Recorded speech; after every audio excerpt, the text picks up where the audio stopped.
Kashindi umetuambia kwenye kitabu chako kwamba naomba ninukuu, usiwe kondoo maisha yako yote, kuwa simba hata mara moja.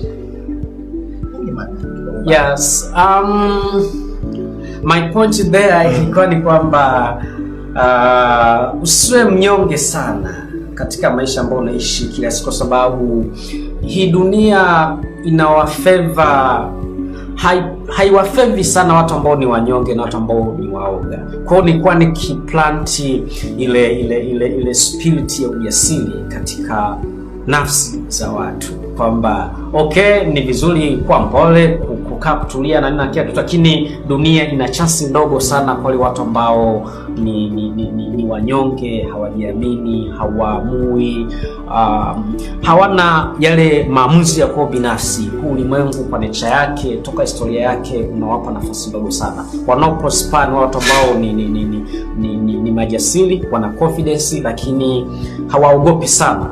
That's why ndio kitu ndio message ambayo nilikuwa najitahidi kuituma kwa msomaji. Sawa. Baada ya kusema kwamba tusiwe kondoo maisha yetu yote, sababu tutakosa mambo mengi pia. Tuwe simba hata maamuzi, kwa ujasiri wa kufanya maamuzi katika maisha.